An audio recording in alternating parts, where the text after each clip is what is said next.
Welcome to Soulful Jewish Living, Mindful Practices for Every Day, with me, Josh Feigelson. I'm grateful you're here, and I hope you benefit from our time together. Tell me if this sounds familiar. The other day, I was racing to get out of the house. I had an early appointment and needed to get in the car and on the road to beat traffic. After I showered, got dressed, ate breakfast, and quickly walked the dog, I grabbed my things and headed to the car, only to realize I forgot the car keys. Ugh. So I went back inside to get the keys and came back to the car. And then I realized I forgot my lunch. Again. So I went back inside to get my lunch, back to the car, and I realized I forgot my phone.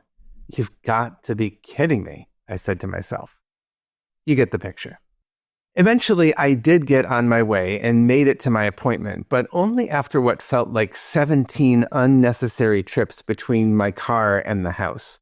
And I spent a few minutes upset with myself for being so mindless and wasting time and effort. My guess is you have a story or two from your own daily life that resembles my situation. And like me, you might be wondering how we can do better. Good news. That's what we're talking about today. This is the next installment in our mini-series on daily rituals. We've talked about waking up, going to the bathroom, and getting dressed. In our last episode, we talked about eating food. So now we're up to what comes next for many of us, which is being on the move. That could mean literally being on the move, as in getting out the door and into the car or onto the bus or subway. It could also mean virtually getting on the move, as in into and out of Zoom meetings, on and off of Slack channels, trying to stay focused amidst the gazillion possible distractions that arise when we log onto a computer to do work. For many of us, this is probably the biggest chunk of our wakeful day. And the question I want to think about with you is, how can we stay focused and present amidst all the things we have to do and all the things vying for our attention? Now, I want to be clear about something here. I'm not approaching this from the standpoint of being productive.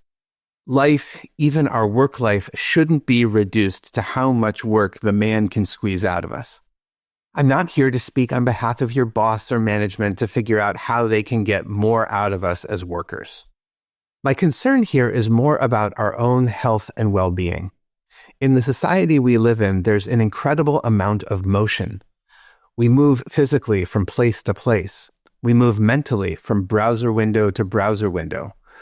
All of that motion creates stress. What's that statistic? It can take something like 23 minutes for our minds to reset and refocus after we check social media. That's 23 minutes of being unsettled and unfocused. 23 minutes of stress on our mental, physical, emotional system. Our bodies simply weren't designed for this.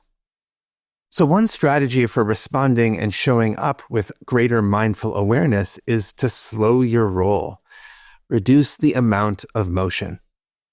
And of all the practices in Judaism, the number one practice for reducing our speed and regaining our focus is Shabbat. Once a week, we slow it all down. No to work, no to travel, no to media, social or otherwise. Yes to family, yes to community, yes to mindful eating and being present. If that's not part of your practice, I really encourage you to try it. So healthy and restorative. But Shabbat only comes every 7 days. What about the rest of the time? I'd like to suggest to you an idea I learned from my friend and colleague at the Institute for Jewish Spirituality, Rabbi Mark Margolius. Mark calls it microdosing Shabbat. What does that mean? We don't actually have to wait 7 days for Shabbat. We can have a mini Shabbat every 7 hours, or every 7 minutes, or even every 7 seconds. I think this is a phenomenal idea, and I think that so many of the daily rituals of Jewish life are actually about just this, opportunities to microdose Shabbat. Waking up with gratitude, that's a mini Shabbat. Being in our bodies when we go to the bathroom, that's a mini Shabbat too. So is getting dressed mindfully or eating mindfully. All of these are opportunities for a mini Shabbat. So here's a practice to try. Make a plan for a couple of mini Shabbats during your day. Schedule it.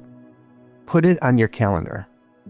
Once in the morning and once in the afternoon, put 1 or 2 or 5 minutes there. Maybe have a bell ring on your phone or computer to remind you when the time comes. And when it does, set aside what you're doing. Close the computer. Turn off the phone. Close your eyes and breathe. Feel yourself alive in your body. Allow your mind to settle a little bit. Appreciate the air you're breathing, the support of the earth, the fact that you're alive right now. And you might bring to mind one of my favorite verses from the Torah. It comes from the book of Exodus, and it really sums up what Shabbat is all about. For 6 days, God created the heaven and the earth, and on the 7th day, God rested and was refreshed. In Hebrew, that last word is vayinafash, and maybe a better translation might be that God was re-ensouled. And so the way I understand this passage is that for 6 days or 6 hours or 6 minutes or 6 seconds, we're busy with the work of creating. We're busy making and sorting and labeling and differentiating, calling things this or that, left or right, up or down, heaven or earth. But then comes the 7th day, the 7th hour, the 7th minute, the 7th second. And we can pause all of that.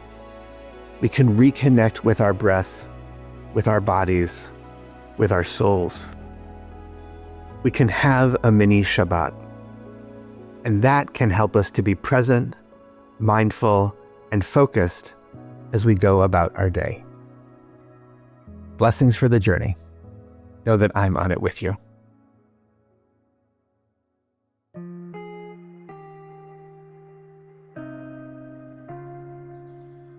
Thank you for joining us for Soulful Jewish Living, Mindful Practices for Every Day, a production of Unpacked, a division of Open Door Media, and the Institute for Jewish Spirituality. This episode was sponsored by Jonathan and Corey Califer and the Somerset Patriots, the Bridgewater, New Jersey-based AA affiliate of the New York Yankees. If you like the show, subscribe, give us 5 stars, and write us a review on Apple Podcasts. Check out Jewish Unpacked for everything Unpacked related, and subscribe to our other podcasts, and check out the Institute for Jewish Spirituality. Most importantly, be in touch about what you heard today, what you'd like to hear more about, or to dedicate an episode. Write to me at josh@jewishunpacked.com. This episode was hosted by me, Rabbi Josh Feigelson. Audio was edited by Rob Pera, and we're produced by Rifki Stern. Thanks for joining us.